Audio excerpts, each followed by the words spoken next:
We do start off with some quick chord changes though, so if you're not already comfortable changing between these chords, start off with my beginner course and then come back here afterwards. But if you're already a beach swimming, chord slinging guitar machine, let's head on into Malibu. So we're going to start off in the intro with a quick change from E minor to D to G.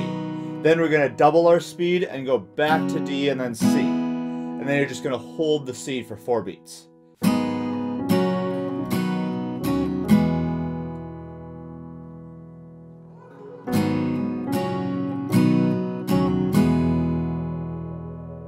Then we're going to change things up for the part we're going to play in the first verse, the first chorus, and the third chorus.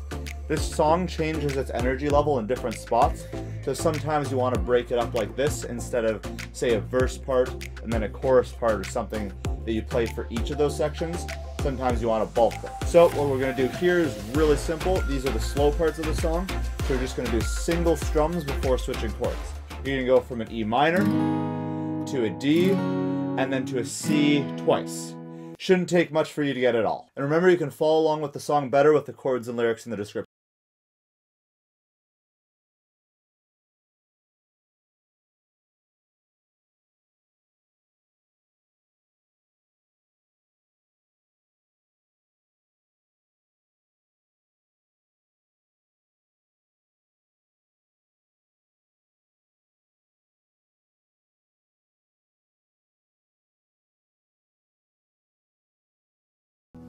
Now, if you just played single strums for the entire song, it'd get really boring for you and for anybody listening to you. So in the second chorus and the second verse, I'm going to change it up a bit to add in a few more strums just to liven it up a little bit. So we're going to use the same chord progression, but I'm just going to add in a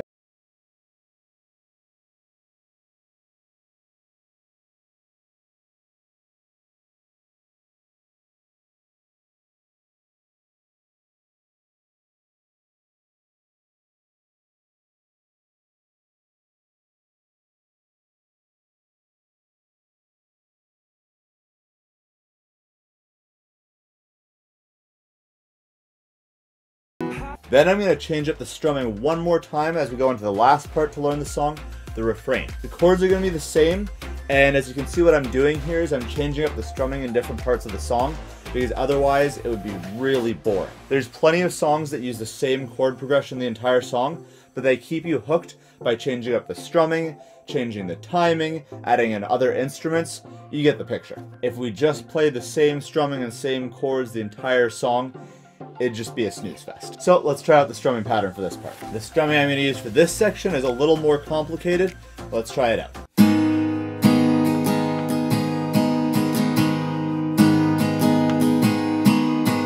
Follow along with the diagram to see where your ups and downs go, and here's it at slow speed.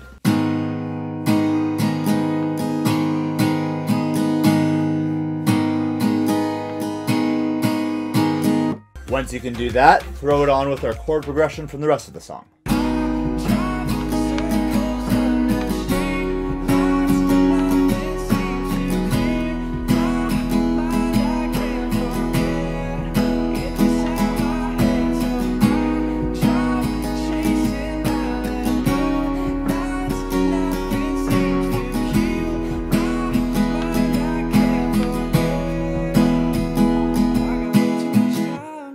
And if you can play those parts, you can play the entire song.